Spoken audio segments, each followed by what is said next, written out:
Hello friends, എല്ലാവർക്കും good morning. അപ്പോൾ എല്ലാവർക്കും ഇന്നത്തെ അത്യുഗ്രൻ വിശേഷത്തിലേക്ക് തന്നെ സ്വാഗതം.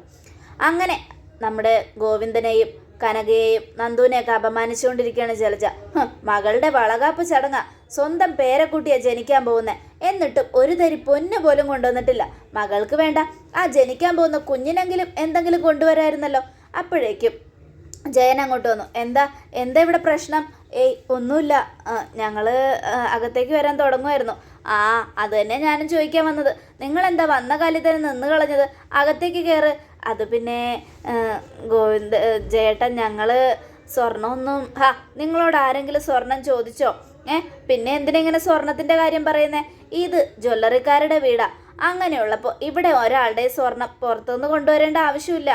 എന്ത് വേണമെങ്കിലും നമുക്ക് നമ്മുടെ കടയിൽ നിന്ന് എടുക്കാമല്ലോ. അതല്ല, സ്വർണം കൊണ്ടുവന്നില്ല എന്നാണ് ആദർശും അഭിമോൻ്റെ അമ്മ പറയുന്നത്. അവൾ എന്ത് വേണമെങ്കിലും പറഞ്ഞോട്ടെ. ജലജെ, നിനക്ക് കുറച്ചെങ്കിലും നാണോ മാനോ ഉണ്ടോ? വന്നു കയറുന്നവരോട് ഇങ്ങനെയാണോ സംസാരിക്കേണ്ടത്? എൻ്റെ ജയേട്ടനെങ്കിലും ബോധമില്ലേ? അവരുടെ പേരക്കുട്ടിയല്ലേ ജനിക്കാൻ പോകുന്നേ. ആ കുഞ്ഞിന് വേണ്ടി എന്തെങ്കിലുമൊക്കെ കൊണ്ടുവന്നില്ലെങ്കിൽ അത് നാണക്കേടല്ലേ? ഇവിടെ അങ്ങനെ ഒരു നാണക്കേടും വിചാരിക്കണ്ട. അങ്ങനെ ഒരു നാണക്കേട് ഇവിടെ ആർക്കും ഇല്ലേന്ന് താനും. നീ നിന്റെ കാര്യം നോക്ക് ജലജെ. നിന്റെ മരുമോളുടെ വളകാപ്പ് ചടങ്ങ് നടക്കാൻ പോകുന്നേ. അങ്ങനെയുള്ളപ്പോൾ ഇത് മുന്നിൽ നിന്ന് ഒരു കുനിഷ്ടം വിചാരിക്കാതെ നടത്തേണ്ടത് നീയാ. ഇതിപ്പോൾ എല്ലാവരെക്കാളും കൂടുതൽ നിന്റെ കാര്യമാണല്ലോ ഇവിടെ ഇതാകേണ്ടത് എന്നൊക്കെ പറഞ്ഞുകൊണ്ട് ജയൻ ഇങ്ങനെ ദേഷ്യപ്പെടുക.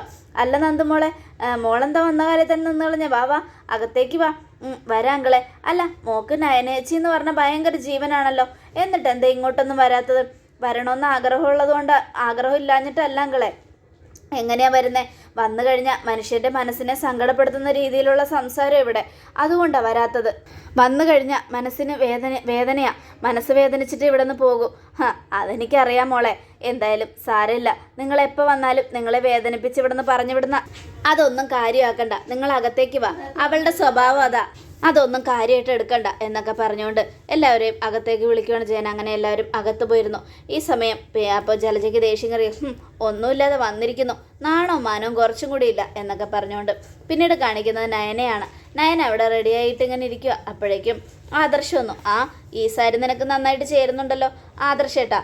ഞാൻ ഈ സാരി ഉടുത്തത് ആദർശേട്ടൻ എനിക്ക് മേടിച്ചു തന്നെന്നുള്ളൊരു സന്തോഷം കൊണ്ടാണ്. പിന്നെ ഈ സാരി ഞാൻ ഉടുത്തെങ്കിലും ഞാൻ മേടിച്ചെന്ന ഡ്രസ്സ് ആദർശേട്ടന് ഇടാത്തതിൽ എനിക്ക് നല്ല സങ്കടമുണ്ട്. അത് കേട്ടതും ഞാൻ പറഞ്ഞല്ലോ, പിന്നെ എനിക്ക് ഈ കളർ ഭയങ്കര ഇഷ്ടമാണ് അതിനെ. മനസ്സിലായി. ഞാൻ അത്ര വലിയ പണക്കാരിയൊന്നുമല്ല, പക്ഷെ ആദർശേട്ടൻ്റെ സ്റ്റാൻഡേർഡിനനുസരിച്ചുള്ള ഷർട്ട് തന്നെയാണ് ഞാൻ മേടിച്ചത്. എന്നിട്ടും ആദർശേട്ടൻ അത് ഇട്ടില്ലല്ലോ എന്നൊക്കെ പറഞ്ഞ് ഞാനിങ്ങനെ പറയാം. നീ അതിനെക്കുറിച്ച് ഓർത്തൊന്നും വിചാരിക്കണ്ട. എന്തൊക്കെയായാലും ഇതിട്ടിട്ട് നന്നായിട്ടില്ലേ? നന്നായിട്ടൊക്കെ ഉണ്ട്. എന്നാൽ പിന്നെ കുറ്റം പറയുന്ന എന്തിനാ എന്നൊക്കെ പറഞ്ഞുകൊണ്ട് ഇങ്ങനെ ഇരിക്കുകയാണ്. അതെ, ഇന്ന് വളകാപ്പ് ചടങ്ങിൻ്റെ സമയമാണ്. നീയാണ് മുന്നിൽ നിന്നെല്ലാം നടത്തേണ്ടത്. അങ്ങനെയുള്ളപ്പോൾ മനസ്സ് വിഷമിച്ച് ഇങ്ങനെ മാറിയിരിക്കേണ്ട കാര്യമുണ്ടോ നയനെ എന്നൊക്കെ ചോദിക്കുകയാണ്. ഞാൻ മനസ്സ് വിഷമിച്ച് മാറിയിരുന്നൊന്നുമില്ല. ആദർശേട്ടനല്ലേ അങ്ങനെയൊക്കെ ചെയ്തത്. എന്തായാലും ആദർശേട്ടൻ്റെ ഇഷ്ടങ്ങൾ നോക്കിയാൽ ഞാനും നിൽക്കുന്നത് എന്നൊക്കെ പറഞ്ഞുകൊണ്ട് നയനെങ്ങനെ ഇരിക്കുവാണ്. അപ്പോഴേക്കും ഗോവിന്ദനോടും നമ്മുടെ എന്താ പറയുക നന്ദുവിനോടൊക്കെ സംസാരിക്കാനായിട്ട് മുത്തശ്ശി ഇങ്ങോട്ട് വരിക. വാ എല്ലാവരും ഉണ്ടല്ലോ. എന്താ ഗോവിന്ദ ഇത്? ഇങ്ങനെയുള്ള ചടങ്ങിനൊക്കെ തലേ ദിവസമേ എത്തേണ്ടതല്ലേ? ഇതെന്താ ഇത്രയും വൈകിയത്? നല്ല കാര്യമായി. തലേ ദിവസം വന്നാൽ ഇവിടെ സമാധാനത്തോടെ ഇരിക്കാൻ പറ്റുമോ അച്ഛാ? അത് മോൻ പറഞ്ഞത് ശരിയാ.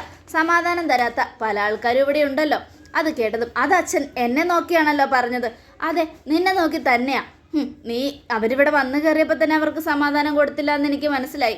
അതുകൊണ്ടാണ് ജയൻ അങ്ങനെ പറഞ്ഞെന്ന് എനിക്ക് മനസ്സിലായി. എൻ്റെ ജലജെ, നീ നിൻ്റെ നാവിനെ ഒന്ന് അടക്കി വെക്കണം. വരുന്നവരെയും പോകുന്നവരെയും മനസ്സ് വിഷമിപ്പിക്കരുത്. പിന്നെ പാരമ്പര്യമായിട്ട് ജ്വല്ലറി കടകളുള്ളവരാണ് നമ്മൾ. അങ്ങനെയുള്ളപ്പോൾ കുന്നോളം സ്വർണം നമുക്ക് ഉണ്ടാക്കാൻ പറ്റും. പക്ഷെ എന്ന് കരുതി മറ്റുള്ളവരുടെ മനസ്സ് വിഷമിപ്പിക്കരുത്.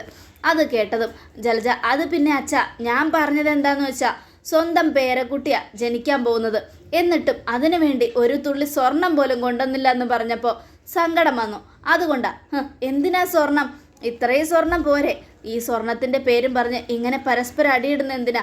ഇത്രയും നമുക്ക് വയറ് നിറച്ചുള്ളത് മുഴുവൻ ഇവിടെയുണ്ട്. അങ്ങനെയുള്ളപ്പോൾ ഇനിയും സ്വർണം വേണമെന്ന് പറഞ്ഞ് ആഗ്രഹിക്കുന്നത് അത്യാഗ്രഹമല്ലേ ജലജെ? മറ്റുള്ളവരുടെ മനസ്സ് വിഷമിപ്പിക്കരുത്. അപ്പം മുത്തശ്ശി, കനകേ, നിന്നോട് ഒരു കാര്യം ഞങ്ങൾ പറഞ്ഞിരുന്നല്ലോ, നയനമോളുടെയും ആദർശമോൻ്റെയും കാര്യം. അവർക്കും ഒരു കുഞ്ഞ് വേണം. എത്രയും പെട്ടെന്ന്. സത്യത്തിൽ മൂത്ത മരുമകൾ നയനയാ. അങ്ങനെയുള്ളപ്പോൾ ആദ്യം നയനയുടെ വളകാപ്പ് ചടങ്ങാണ് ഇവിടെ നടക്കേണ്ടിയിരുന്നത്. എന്തായാലും അതും കൂടെ ഒന്ന് നീയായിട്ട് പറഞ്ഞ് ഇതാക്കി കൊടുക്കണം മോളെ. അതൊക്കെ ഞാൻ പറഞ്ഞു കൊടുത്തോളാം അമ്മേ. അമ്മ വിഷമിക്കൊന്നും വേണ്ട, അവരോട് ഞാൻ സംസാരിച്ചോളാം. ഇത് കേട്ടതും ദേവയാനിയുടെ മുഖം അങ്ങ് മാറി. അപ്പോൾ അനി നന്ദുവിൻ്റെ മുഖത്തേക്ക് നോക്കുക. നന്ദു ആണെങ്കിൽ ഭയങ്കര വിഷമിച്ചിരിക്കുന്നത്. ഈശ്വര, ഞാൻ ചെയ്ത വലിയ തെറ്റ് കാരണം നന്ദുവിന് ഭയങ്കര സങ്കടമായെന്നാണല്ലോ തോന്നുന്നത്. നന്ദു എൻ്റെ മുഖത്തേക്ക് പോലും നോക്കുന്നില്ല. അത്രയ്ക്ക് വിഷമമുണ്ടെന്ന് തോന്നുന്നു. ഞാനായിട്ട് അവളുടെ മനസ്സ് വിഷമിപ്പിച്ചോ ഭഗവാനെ എന്നൊക്കെ ആലോചിച്ചുകൊണ്ട് അനി ഇങ്ങനെ നിൽക്കുക. ഈ സമയം മുത്തശ്ശൻ പറയാതെ എന്തായാലും നല്ലോണം കാര്യങ്ങളൊക്കെ ഓക്കെ ആക്കിയിട്ടുണ്ടല്ലോ അല്ലേ? അതിന് വൃത്തിയും വെടിപ്പും വേണ്ടേ? എന്ത് വൃത്തിയും വെടിപ്പും? എല്ലാവരും ഇവിടെ വൃത്തിയോടും വെടിപ്പോടും കൂടെ തന്നെ ഇരിക്കുന്നത് ജലജെ. ഞാൻ പറഞ്ഞത് ചിലരുടെ മനസ്സിലെ കാര്യം വച്ചാ. അത് ശരിയാ. പുറമേ വൃത്തിയുണ്ടെങ്കിലും ചിലവരുടെ ഉള്ളു വൃത്തിയല്ല. അതെനിക്ക് മനസ്സിലായി. അത് മുത്തശ്ശൻ പറഞ്ഞത് കറക്റ്റാ. ഇവിടെ ചിലവരൊക്കെ പുറമേ വൃത്തിയായിട്ട് നടക്കുമെങ്കിലും ഉള്ളില് ഒട്ടും വൃത്തിയില്ല. അത് കേട്ടതും ജലജ, അത് നീ എന്നെ ഉദ്ദേശിച്ചല്ലടാ പറഞ്ഞത്. അതെ, അങ്ങനെ തന്നെ കൂട്ടിക്കോ. അപ്പച്ചിയുടെ സ്വഭാവം ഞങ്ങൾക്ക് നന്നായിട്ടറിയാം. മറ്റുള്ളവരുടെ മനസ്സ് വിഷമിപ്പിക്കാൻ അപ്പച്ചി മുന്നില്ല. എന്തിനാ അപ്പച്ചി ഇങ്ങനെയൊക്കെ ചെയ്യുന്നത്? അത് കേട്ടതും ഞാൻ ആരുടെയും മനസ്സ് വിഷമിപ്പിച്ചൊന്നുമില്ല. എന്ത് ചെയ്യാനാ? എല്ലാവരും കൂടെ ചേർന്ന് എന്നെ കുറ്റപ്പെടുത്തുമ്പോൾ ഇവിടെ വന്നു കയറിയ മരുമക്കളുടെ അച്ഛനും അമ്മയും ഒന്നും കൊണ്ടുവന്നില്ല. ഇത്രയും പ്രതിമകൾ വിറ്റ് ലക്ഷങ്ങൾ കിട്ടിയിട്ടും ഒരു തരി പൊന്ന് പോലും കൊണ്ടുവന്നില്ല എന്ന് പറയുമ്പോൾ അത് സഹിക്കാൻ പറ്റാത്ത കാര്യമല്ലേ എന്നൊക്കെ പറയണം. അത് കേട്ടതും വേണ്ടെന്ന് പറഞ്ഞില്ലേ, ഇവിടെ സ്വർണത്തിൻ്റെ ഒരാവശ്യവും ഇല്ല, പിന്നെ എന്തിനാ എല്ലാവരും കൂടെ ഇങ്ങനെയൊക്കെ പറയുന്നത്? അത് കേട്ടതും നമ്മുടെ മുത്തശ്ശി, ശരി മതി, ഇനി ഇവിടെ ഇന്ന് ആരും തമ്മിൽ അങ്ങോട്ടും ഇങ്ങോട്ടും വഴക്ക് കൂടണ്ട. എന്തായാലും അതിനെക്കുറിച്ച് പറയാൻ വേണ്ട. അല്ല, ആദർശമോനെ നയനമോളെ കാണാനില്ലല്ലോ. അത് കേട്ടതും അവരൊരുങ്ങിക്കൊണ്ടിരിക്കുമെന്ന് തോന്നുന്നു എന്നും കനക. എന്നാ പിന്നെ ജാനകി, നീ ചെന്ന് വിളിച്ചോണ്ട് വാ. അയ്യോ അച്ഛ, ഞാൻ പോയി വിളിക്കണോ? അതെന്താ ജാനകി നീ അങ്ങനെ ചോദിച്ചേ? അല്ല, ആദർശിൻ്റെ മുറിയിലേക്ക് അത്ര പെട്ടെന്നൊന്നും കയറി ചെല്ലാൻ പറ്റില്ല, നമുക്ക് നാണക്കേടാവും. അത് കേട്ടതും എല്ലാവരും ചിരിക്കുക. അപ്പോൾ ദേവയാനിക്ക് കലി ഒന്നുകൂടെ കൂടി. അപ്പോഴേക്കും സാരമില്ലെന്നേ, നീ പോയി വിളിച്ചോണ്ട് വാ ജാനകി. അപ്പോൾ ശരി അച്ഛാ, എന്നാൽ ഞാൻ പോയി വിളിച്ചോണ്ട് വരാം എന്നും പറഞ്ഞുകൊണ്ട് ജാനകി പോകാനൊരുങ്ങുമ്പോഴേക്കും ആദർശ് നയനയും കൂടെ വരിക. രണ്ടുപേരും വരുന്നത് കണ്ട് ദേവയാനിയുടെ കണ്ണ് തള്ളിപ്പോയി. അതെ, ദേവയാനി ആദർശിന് മേടിച്ചു കൊടുത്ത ഷർട്ട് എടുത്തുകൊണ്ട് ആദർശ് വരിക. അപ്പോഴേക്കും അതേ കളർ സാരിയിൽ നയനയും. പറഞ്ഞ് നാവെടുത്ത് വായിലേക്ക് ഇട്ടില്ല. രണ്ടുപേരും ജോഡിയായിട്ട് വരുന്നത് കണ്ടില്ലേ? ഇപ്പോഴും രണ്ടുപേരും യൂണിഫോമിലാണ് വരുന്നത്. അത് കേട്ടതും അതാണ് അവരുടെ മനപ്പൊരുത്തം എന്ന് പറയുന്നത്. അവർക്ക് മനസ്സിന് നല്ല സ്നേഹമുണ്ട്. ഇവരെ കുറിച്ച് മനസ്സിലാവുന്നില്ല. ഒരു സമയത്ത് നോക്കിയാൽ കീരിയും പാമ്പും, പിന്നെ നോക്കിയാൽ നല്ല സ്നേഹത്തിലും. എന്താണ് ഇവരുടെ മനസ്സിലിരിപ്പൊന്ന് മനസ്സിലാക്കാൻ പറ്റുന്നില്ലല്ലോ എന്നൊക്കെ പറയുക. അപ്പോഴേക്കും നയന നന്ദു അച്ഛ എന്നൊക്കെ പറഞ്ഞ് വിളിച്ച് സ്നേഹത്തോടെ ഇങ്ങനെ നിൽക്കുക. അല്ല, കുങ്കുമം എടുത്തു വയ്ക്കുന്ന കാര്യം ഞാൻ പറഞ്ഞിട്ട് നീ എടുത്തായിരുന്നോ എന്നും ജലജ ചോദിക്കുക. കുങ്കുമം എടുക്കുന്ന കാര്യമോ? എന്നോടൊന്നും പറഞ്ഞില്ലായിരുന്നല്ലോ. ആര് പറഞ്ഞു? ഞാൻ അടുക്കളയിൽ വന്നത് നിന്നോട് പറഞ്ഞതാ. അപ്പം നീ എന്തൊക്കെയോ ആലോചിച്ചുകൊണ്ട് അടുക്കളയിൽ നിൽക്കുമായിരുന്നു. അത് കേട്ടതും ഇല്ല അപ്പച്ചി എന്നോട് പറഞ്ഞിട്ടില്ല. അപ്പോൾ ജലജയും ദേഷ്യപ്പെട്ട് നിൽക്കുക. മോൾ അങ്ങനെ പറഞ്ഞിട്ടുണ്ടെങ്കിൽ അത് സത്യമാണ്. മോൾ ഒരിക്കലും കള്ളം പറയില്ല. നീ പറഞ്ഞിട്ടുണ്ടാവില്ല ജലജയെ എന്നും മുത്തശ്ശനും ജയനും ഒക്കെ പറയണം. അത് കേട്ടതും ഈശ്വര, ഞാൻ ഒരിക്കലും കള്ളം പറയില്ലെന്നാ ഇവരൊക്കെ വിചാരിക്കുന്നത്. ഞാൻ ഏറ്റവും വലിയൊരു കള്ളം മനസ്സിൽ ഒളിപ്പിച്ചുകൊണ്ട് നടക്കുവാണെന്ന് ഇവരൊക്കെ അറിഞ്ഞ എന്തായിരിക്കും എന്നൊക്കെ ആലോചിച്ചുകൊണ്ട് നയന വിഷമിക്കുക. എന്നാൽ പോയി നവ്യയെ വിളിച്ചുകൊണ്ടോ മോളെ എന്നും പറയണം. അപ്പോഴേക്കും കനകയും നയനയും നന്ദുവും കൂടെ മുറിയിലേക്ക് പോവുക. അവർ മുറിയിലേക്ക് ചെന്നതും നവ്യ ഒരുങ്ങിക്കൊണ്ടിരിക്കുകയാണ്. എൻ്റെ മോളെ കാണാൻ എന്തൊരു ഭംഗിയാ! നിറയെ സ്വർണ്ണാഭരണങ്ങളൊക്കെ അണിഞ്ഞ് നല്ല സുന്ദരിയായിട്ടുണ്ടല്ലോ.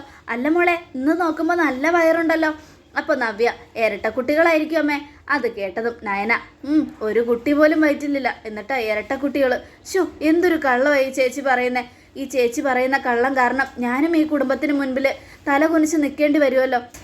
മോളെ, ഇന്നത്തെ ദിവസം എല്ലാവർക്കും സന്തോഷമുള്ള ദിവസമാണ്. നോക്കിയേ, ഒരുപാട് സ്വർണ്ണാഭരണങ്ങളൊക്കെ അണിഞ്ഞ് മോള് സുന്ദരിയായി നിൽക്കും. പിന്നെ അമ്മയുടെ ഒരു സന്തോഷത്തിന് വേണ്ടി മോൾ ഇതുകൂടെ മേടിക്കണം. എന്താ അമ്മ ഇത് എന്നും ചോദിക്കുകയാണ് നമ്മുടെ നവ്യ.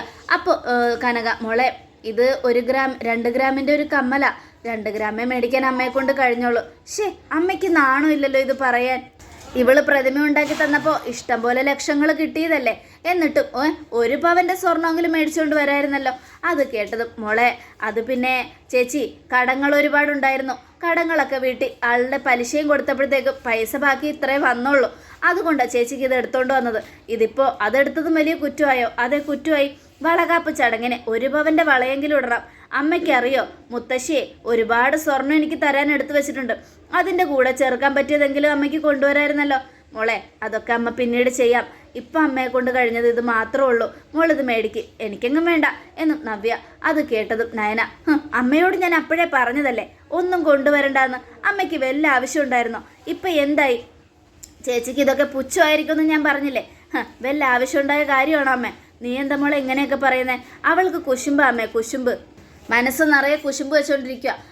ഇവളെക്കാളും മൂത്തത് ഞാനാണെങ്കിലും ഈ വീട്ടിലെ മൂത്ത മരുമകൾ ഇവളാണല്ലോ. അപ്പം അവൾക്ക് നടത്തേണ്ട ചടങ്ങല്ലേ ഇപ്പം എനിക്ക് നടത്താൻ പോകുന്നത്. അതിൻ്റെ കുശുമ്പ്. ചേച്ചി ഇങ്ങനെയൊന്നും പറയാൻ ചേച്ചിക്ക് കുറച്ചും കൂടെ സങ്കടം വരുന്നില്ല? എന്തിനാ ഇങ്ങനെയൊക്കെ പറയുന്നേ? മറ്റുള്ളവരെ പറ്റിക്കുന്ന എന്തിനാ? പറ്റിച്ചെന്നോ? എന്ത് പറ്റിച്ചെന്ന്? നയനെ, നീ വെറുതെ തോന്നിയ ദിവസം പറയരുത്. ഒരു കാര്യം ഞാൻ പറഞ്ഞേക്കാം, വെറുതെ ഉടക്കാനാണ് നിൻ്റെ ഉദ്ദേശമെങ്കിൽ എൻ്റെ സ്വഭാവം മാറും. അത് കേട്ടതും ഞാനല്ല ഉടക്കാൻ പോകുന്നത്, ചേച്ചിയാ. അച്ഛനും അമ്മ ഇത്രയും കഷ്ടപ്പെട്ട് ഒരു 2 ഗ്രാമിൻ്റെ സ്വർണ്ണം എടുത്തുകൊണ്ട് വന്നപ്പോൾ അവരെ കുറ്റപ്പെടുത്തുന്നോ? ചേച്ചിക്ക് ഇഷ്ടം പോലെ പണവും സ്വർണം കണ്ടപ്പോൾ അച്ഛൻ്റെ അമ്മയോടുള്ള സ്നേഹം മാറി അല്ലേ? സാരമില്ല, എനിക്ക് ആ സ്നേഹമുണ്ട്. വേണ്ട മോളെ, വെറുതെ ഇന്നത്തെ ദിവസം അവളെ വഴക്ക് പറയണ്ട. നയന മോള് ഒന്ന് മാറി നിൽക്ക്. മോളെ നവ്യെ, നീ അമ്മയോട് അച്ഛനോട് ക്ഷമിക്കേ. അച്ഛനും അമ്മയെ മേടിച്ചു തരാം. ഇപ്പം ഞങ്ങളുടെ കയ്യിൽ ഇതേ ഉള്ളൂ. നാളെ നമ്മുടെ ജീവിതവും മാറുമല്ലോ. അന്നേരം മോക്ക് 1 പവനല്ല 10 പവനാണെങ്കിലും മേടിച്ചു തരാം. അമ്മേ, ചേച്ചിക്ക് 1 പവൻ കൊടുത്താൽ 2 പവൻ വേണം, 10 പവൻ കൊടുത്താൽ 20 പവൻ വേണമെന്ന് പറയും. അങ്ങനെയുള്ള സ്വഭാവം. അതുകൊണ്ട് നിങ്ങളൊന്നും മേടിക്കാൻ നിൽക്കണ്ട എന്നൊക്കെ പറഞ്ഞ് നയന ഉപദേശിക്കണം. സാരമില്ല മോളെ, ഇത് പിടിക്ക്, എന്നിട്ട് വാ.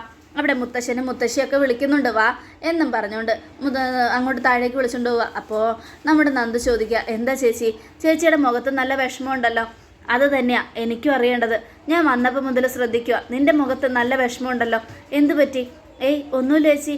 ഇല്ല, എന്തോ കാര്യമുണ്ട്. എന്താണെങ്കിലും ചേച്ചിയോട് പറ മോളെ. ഒന്നുമില്ല ചേച്ചി, എനിക്ക് കുഴപ്പമൊന്നുമില്ല. ഞാൻ വിചാരിച്ചു ചേച്ചിക്കാ സങ്കടമെന്ന്.